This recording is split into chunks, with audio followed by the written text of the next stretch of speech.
Next question जो हम करने जा रहे हैं वो 8th 9th 10th सभी के लिए बहुत ज्यादा इंपॉर्टेंट क्वेश्चन कि a fraction becomes 9/11 if 2 is added to both numerator and denominator।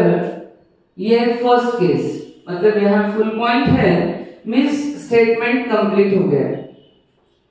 If 3 is added to both the numerator and the denominator, it becomes 5/6. Find the fraction।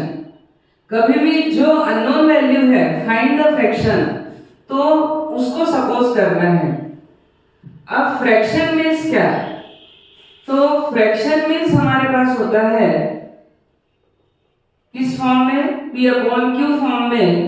तो जो upper portion है वो हो गया न्यूमरेटर और division line के नीचे जो है वो होता है डिनोमिनेटर। तो अब हमको फिर से दो चीजें लगेगी, तो क्या करेंगे हम? Pair of linear equations in two variables से है, तो डेफिनेटली टू वेरिएबल्स हमको सपोज करना होगा। अब न्यूमरेटर, तो हम सपोज करेंगे कि let the numerator of a fraction is to be, वो है x and the denominator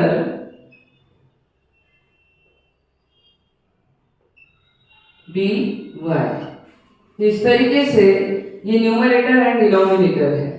अब फ्रैक्शन जो होता है हमारे पास वो होता है न्यूमरेटर अपॉन डिनोमिनेटर, तो ये हो गया x अपॉन y।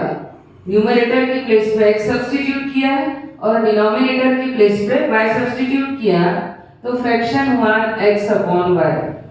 अब यहाँ तक तो फ्रैक्शन हमारा बनके रेडी है। अब केस फर्स्ट, क्वेश्चन का मीनिंग आना चाहिए, मैं बार बार बोलती हूँ, और जैसा क्वेश्चन बोल रहा है बस वैसे सॉल्व करते चले जाइए, आंसर कब आ जाएगा पता ही नहीं चलेगा। अब फ्रैक्शन बिकम्स 9/11 कि एक फ्रैक्शन 9/11 बन जाता है व्हेन, तो हमने लिख दिया is equal 9/11। If 2 is added, यदि आप 2 को प्लस करते हो किसके साथ? तो to both numerator and denominator, कि न्यूमरेटर और डिनोमिनेटर दोनों में यदि हम 2 को ऐड करते हैं, तो हमने न्यूमरेटर और डिनोमिनेटर दोनों में 2 को ऐड किया, तो अब फ्रैक्शन बिकम्स 9/11, तो फ्रैक्शन बन जाता है 9/11। अब बाय क्रॉस मल्टीप्लिकेशन हम इसको सॉल्व करेंगे, तो 11 into x plus 2 is equal 9 into y plus 2। तो 11 into x 11x plus 22 is equal 9y plus 9 2 18। 11x minus 9y is equal 18 minus 22, तो 11x minus 9y is equal minus 4। ये हमारी first equation है। तो इस first case के base पर हमने फर्स्ट इक्वेशन को इस तरीके से प्रिपेयर कर लिया। समझ आ गया है? अब है हमारा कि सेकंड केस के लिए हम सपोज करेंगे कि केस 2 है हमारे पास, क्या गिवन है? If 3 is added to both the numerator and the denominator, यदि किसी फ्रैक्शन के न्यूमरेटर और डिनोमिनेटर दोनों में आप 3 ऐड करते हो, तो अब हमने न्यूमरेटर और डिनोमिनेटर दोनों में 3 ऐड कर दिया, इट बिकम्स 5/6। तो ये 5/6 बन जाता है, मीन्स इज इक्वल 5/6। अब अगेन क्रॉस मल्टीप्लिकेशन, तो 6 into x plus 3 is equal 5 into y plus 3। इस तरीके से सेकंड इक्वेशन यहां से मिलेगी। तो अब 6 into x 6x plus 6 3 18, 5 into y 5y plus 5 3 15। ये है 6x minus 5y is equal 15 minus 18। तो 6x minus 5y is equal minus 3, ये हुई हमारी सेकेंड इक्वेशन। तो ये जो दो केसेस गिवन थी, इनसे ये दो इक्वेशंस बन गई हैं। अब इन दोनों इक्वेशन को हम चाहे तो सब्स्टिट्यूशन या एलिमिनेशन मेथड से सॉल्व कर सकते हैं, क्योंकि इस साल जो न्यू बुक है उसमें क्रॉस मल्टीप्लिकेशन मेथड जो है वो रिड्यूस्ड है, इसलिए सब्स्टिट्यूशन या एलिमिनेशन। और मैं समझती हूँ कि एलिमिनेशन से और जल्दी सॉल्व होगा। तो हमारे पास नेक्स्ट स्टेप होगी कि टू इक्वेशंस है। फर्स्ट है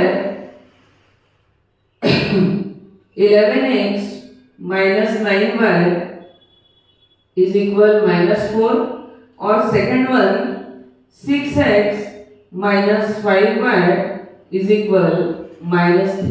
हम एलिमिनेशन या सब्स्टिट्यूशन मेथड से सॉल्व कर सकते हैं। तो मैं एलिमिनेशन से सॉल्व कर रही हूँ।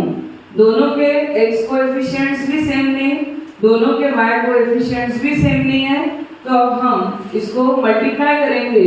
First equation is multiplied by 5 and second one is by 9। तो ये इसको हमने 9 से, तो 5 into 11 ये होगा 55x minus 5 9 45y is equal minus 4 into 5 minus 20। then 9 6 54x minus 9 5 45y is equal 9 3 27, ये होगा माइनस 27। अब जब साइन चेंज करते हैं तो बाय सब्ट्रैक्शन ये होगा माइनस, ये प्लस और ये प्लस। अब 45y एंड प्लस 45y ये माइनस कैंसिल हुआ। 55x माइनस 54x, तो ये है x इज इक्वल, ये प्लस 27 माइनस 20, तो x इज इक्वल 7। तो हमारे पास x की ये वैल्यू आ गई है। अब x की इस वैल्यू को किसी भी एक इक्वेशन में हम सब्स्टिट्यूट करते हैं। तो फ्रॉम टू हम सेकेंड इक्वेशन में इसको सब्स्टिट्यूट कर रहे हैं। तो 6x minus 5y is equal minus 3। x की वैल्यू हम यहाँ 7 सब्स्टिट्यूट करेंगे, तो minus 5y is equal minus 3। So 42 minus 5y is equal minus 3, then minus 5y is equal minus 3 minus 45 minus 42, तो ये होगा माइनस 45 कैंसल। तो ये y इज इक्वल 45/5, तो 5 9 इस तरीके से y की जो वैल्यू है वो हो गई 9। अब क्या ये आंसर हुआ? नहीं, क्योंकि बोला है फाइंड द फ्रैक्शन। तो अब x और y की वैल्यू हमारे पास है, तो हमारा फ्रैक्शन क्या होगा कि fraction is equal numerator upon denominator. Numerator है 7 और डिनोमिनेटर है 9, तो ये हमारा आंसर हुआ 7/9। तो इस तरीके से ये question class 8th 9th 10th के लिए बहुत ही इम्पोर्टेंट है और हम इजीली सॉल्व